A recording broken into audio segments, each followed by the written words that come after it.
Hey everybody, Brandon here, and Haku is as well, but he is asleep currently at my feet. Considering half of his time is spent barking and the other half is spent sleeping, I would rather him stay asleep than the alternative. So some of you know that I really enjoy watching movies. I watch quite a few of them. I go to the theater about once a week, sometimes even more, depending on what's out. And I like different genres, different types of movies. So I really try to open myself up for a lot of different things. And I figured, you know what, since I have a channel up now, I might as well record my thoughts, let you know what I thought about the movie, and maybe even save you some money. They're getting kind of expensive now, and if I could save you $14 from going to sit through a crappy movie, I'm going to do that. So I will, for you, throw myself at the cinematic gods and see what's out there, and let you know what I think. And hopefully you'll find it either entertaining, interesting, or as I said, save you some money. So for my first review, yesterday I went and saw Alita: Battle Angel. So this is going to be my take on that movie. So Alita was a Japanese manga. It was written in 1990, and then a couple years later it was turned into an anime. And then at some point, James Cameron was introduced to it. James Cameron, of course, we know from Titanic and Avatar, really big movies, and he wanted to make it into a live-action film. Unfortunately, the technology just wasn't quite there yet, and so he kind of had it on the back burner, came back and forth to it over time, and eventually got wrapped up into the new Avatar movies, so he handed it off to Robert Rodriguez, who directed this movie. So Alita takes place several centuries into the future. It's several hundred years after an interplanetary war called the Fall. After the Fall, civilization was basically split into two. You have this gigantic floating city, and it's kind of a utopia, a perfect place where everyone wants to be. And then you have the city underneath, Iron City, which does all the farming, all the manufacturing, but it's also where all the junk from the floating city end up. So we start the movie following Dr. Ito, played by the always solid Christopher Waltz. Dr. Ito is a part physician, part engineer. He spends pretty much the entire movie just attaching robotic parts to people. But he's out rummaging through a junkyard, and he finds part of a girl, cybernetic girl, her head and upper torso. So he takes this cybernetic girl back to his lab, where he gives her a full body. We later find out that she doesn't have any memory of who she was before she ended up in the junkyard, and that's kind of where the movie revolves around. Her learning who she is and learning about this world that she lives in. The world is really what makes the movie interesting, and I think really sets it apart from other movies like this.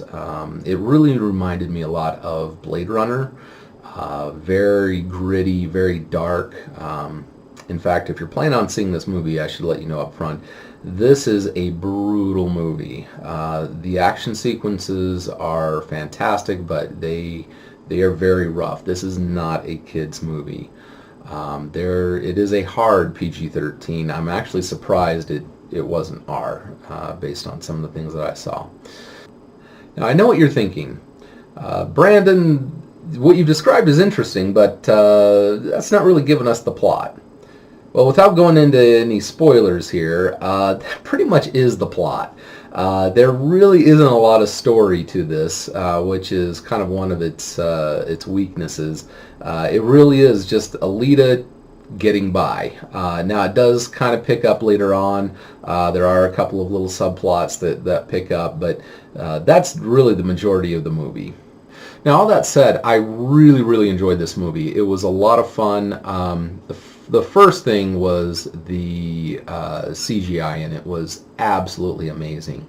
The way that the CGI was blended with the rest of the movie was just perfect.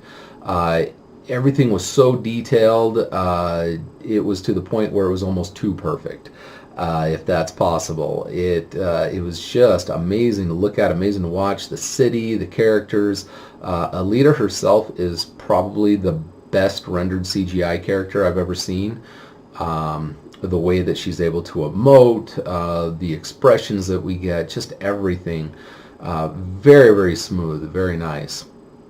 Another really, really fun part of the movie were the action scenes. Robert Rodriguez really has a good handle on how to capture the action, keep it entertaining, keep it energetic and engaging, but not losing you with, zooming in too close or losing you in some of that action when there's a lot going on. It's very, very well executed and a lot of fun. So the acting was also quite good. Rosa Salazar, who plays Alita, did a fantastic job.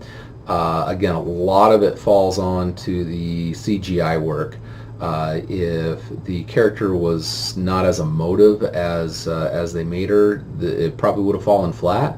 But again, it was done very well, and Salazar did a great job. Put in a very solid performance. Christopher Waltz also can't really go wrong with anything that he does. All the side characters were really good, with one exception, and I'll again get into him a little more. But I thought the character Hugo, played by Kean Johnson, I believe, was a little cringy. And again, I'll talk about that in a second. So what didn't I like about the movie? Well, for that, we kind of have to start with James Cameron. James Cameron is a visionary. And by visionary, I mean he has these images up in his head, and I don't think those images speak. Because one of his biggest weaknesses is dialogue. Some of his dialogue in this is just bad. Some of it is just really cringy, and a lot of it is just way too expositional. The background of this movie is its own character, and again, there's enough to look at, enough to experience, that you don't need a lot said about it. Instead, though, we have a 5-minute monologue on the sewers and what makes them special, which is completely unnecessary.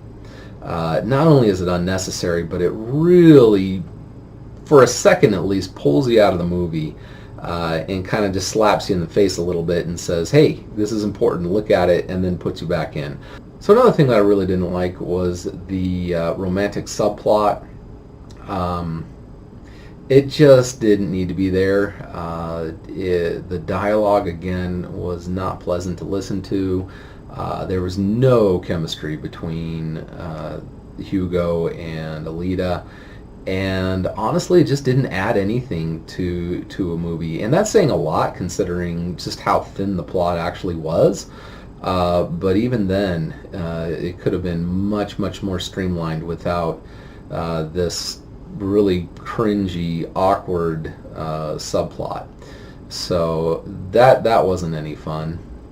But the whole romance thing really only accounted for about maybe 20 minutes of a 2-hour-long movie. So it didn't. It was obnoxious, but it didn't kill the movie for me or anything.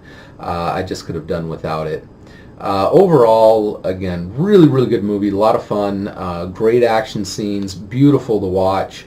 Highly recommend it to anybody who's into a good action sci-fi blockbuster. It'll definitely scratch that itch. Again, not perfect. Also, not for kids. Do not recommend young kids seeing this movie.